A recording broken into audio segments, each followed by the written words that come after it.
Terima kasih pemirsa, Anda masih menyaksikan Juru Bicara. Dan kita kembali lagi membahas mengenai mudik Lebaran 2022 ini. Pak Dirjen, seperti yang kita bahas sebelum jeda tadi, kira-kira apa yang akan dirasakan atau berkah apa yang akan dirasakan oleh masyarakat di daerah pada saat mudik Lebaran 2022 ini, Pak, dengan kondisi yang ada saat ini? Ya, selalu saja mudik ini akan membawa dampak positif secara ekonomi bagi daerah-daerah ya, karena ada perpindahan ya, perpindahan uang ya, perpindahan belanja dari kota-kota besar ke daerah-daerah tujuan mudik begitu. Ya, jadi kalau kita lihat data itu 60% dari total jumlah pemudik 85,5 juta tadi itu akan melakukan perjalanan wisata ke berbagai destinasi wisata di daerah. Jadi mereka bukan cuma bersilaturahim dengan keluarga, tetapi juga menyempatkan diri ke daerah-daerah tujuan wisata. Nah ini kan baik, ya ini kan baik bisa menumbuhkan atau memulihkan kembali pariwisata yang kemarin sempat mati suri karena COVID-19. Ya, dan kemudian kan ini efek turunannya banyak. Ya, kalau sudah wisata maka kuliner juga akan dibelanjakan ya, orang akan belanja kuliner, belanja souvenir, artinya belanja UMKM, ya, produk-produk UMKM. Dan menurut Kementerian Pariwisata dan Ekonomi Kreatif itu mudik akan berdampak peningkatan 20-25% dalam ekonomi lokal atau ekonomi daerah.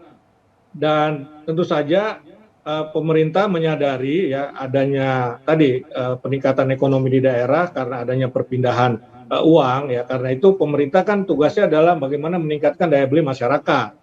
Nah, pemerintah kemudian memberikan THR kan buat para ASN, pensiunan, TNI Polri, dan kemudian Kementerian Tenaga Kerja juga meminta membuat edaran ya, membuat aturan supaya perusahaan-perusahaan swasta juga memberikan THR ya maksimal 1 minggu sebelum Lebaran, bahkan diimbau 2 minggu sebelum Lebaran.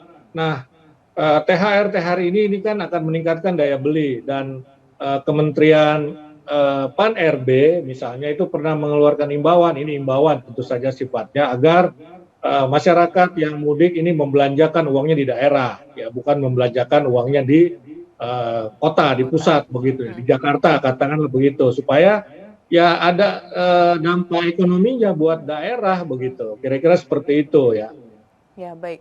20 hingga 25% akan meningkatkan pendapatan di daerah begitu Pak Dirjen. Sejauh ini kalau masyarakat tentunya ingin melakukan kunjungan wisata ke objek wisata yang ada di daerah, tentunya dari pihak pengelola objek wisata tersebut harus melakukan persiapan. Sejauh ini koordinasi kita mungkin dengan berbagai pihak terkait mengenai kesiapan-kesiapan itu baik berhubungan dengan infrastruktur, protokol kesehatan, dan bagaimana dengan segi lainnya mereka sudah siap begitu Pak?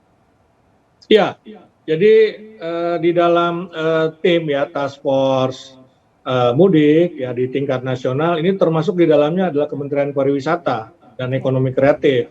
Ya, jadi tentu saja Kementerian Pariwisata dan Ekonomi Kreatif itu sudah berkoordinasi dengan lokasi-lokasi tujuan wisata ya untuk mempersiapkan segala sesuatunya. Yang paling penting, sebenarnya yang paling penting ditekankan adalah soal protokol kesehatan. Itu yang paling penting. Ya, nomor 2 tentu saja infrastruktur, fasilitas. Kemudian yang nomor 3 ya industri pendukungnya, ya misalnya kuliner, kemudian souvenir, UMKM ini sudah dikoordinasikan, sudah dipersiapkan dengan sangat baik oleh Kementerian Pariwisata. Karena itu misalnya di e-book yang diluncurkan oleh Kominfo bersama dengan kementerian dan lembaga lain, ini di dalamnya juga terkandung ya peta kuliner misalnya, ya peta pariwisata. Ya, kalau mereka tidak kita ajak koordinasi, tidak kita persiapkan, ya tentu saja kita tidak akan memasukkan itu dalam peta ya. Tapi karena kita sudah berkoordinasi, maka di sepanjang perjalanan misalnya itu kita sampaikan peta-peta kuliner yang masyarakat pemudik bisa singgah di situ kemudian menikmati kulinernya, atau mungkin ada tempat wisata di dalam perjalanan begitu kan. untuk menghilangkan penat, ya itu bisa ke tempat-tempat wisata itu kita sertakan petanya ya. Bahkan kita sertakan juga link-link pantauan CCTV ya untuk masyarakat supaya bisa melihat ada kemacetan di mana, yang lowong di mana begitu supaya mereka bisa mengambil keputusan secara tepat begitu.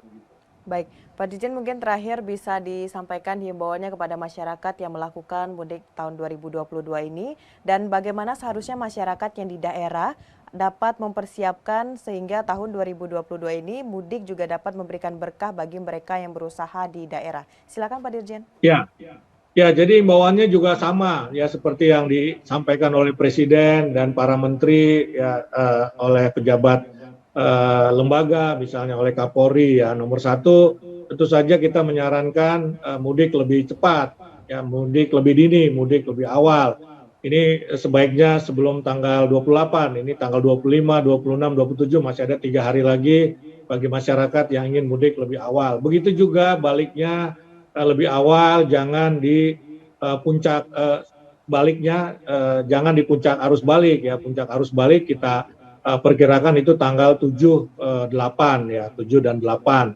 Nah, itu pertama. Yang kedua, tentu saja ya harus patuh protokol kesehatan, jaga kesehatan. Ya, kemudian juga selain kesehatan tubuh kita, fisik kita juga kesehatan kendaraan kita.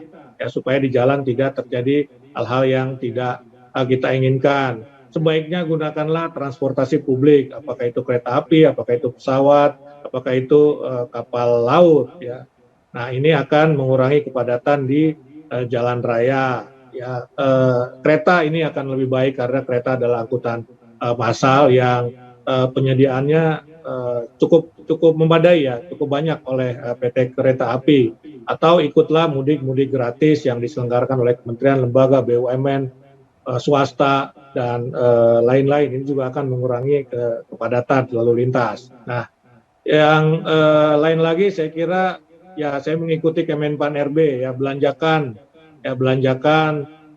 uang hasil THR atau gaji atau tabungan itu di daerah ya supaya ekonomi daerah juga bergerak ya supaya pemulihan ekonomi juga terjadi di daerah bukan hanya di kota-kota besar atau pusat-pusat industri ya saya kira itulah beberapa yang bisa saya sampaikan. Kemudian juga di daerah ya harus harus siap menyambut keluarga, saudara-saudara dari daerah, baik perorangan maupun juga pemerintah daerah ini harus mempersiapkan diri maupun tempat-tempat wisata, tempat-tempat kuliner begitu ini harus mempersiapkan diri secara baik ya inilah kesempatan, inilah peluang untuk memulihkan kondisi ekonomi kita semua. Tanpa persiapan ya saya kira pemulihan ekonomi itu tidak bisa kita capai ya karena ya tadi orang tidak akan ke sana kalau infrastrukturnya tidak baik begitu. Saya kira itu Baik. Mona imbauannya. Ya. Mudik adalah peluang untuk memperbaiki perekonomian di saat pandemi COVID-19 saat ini dan juga masyarakat dihimbau, Pak Dirjen mengatakan tadi harus berhati-hati dan juga menjaga protokol kesehatan agar mudik aman dan juga sehat. Baik, terima kasih Pak Dirjen telah hadir dalam dialog juru bicara kali ini. Tetap jaga kesehatan Pak Dirjen. Terima kasih. Terima kasih Mona, salam sehat. Salam sehat Pak. Baik pemirsa, itulah dialog kita bersama dengan Dirjen IKP Kementerian Kominfo Republik Indonesia membahas mengenai persiapan mudik dan juga kebijakan yang telah dilakukan oleh pemerintah untuk menyukseskan mudik tahun 2022 ini. Terima kasih bagi Anda yang telah menyaksikan. Saya Mona Azharini pamit. Sampai jumpa.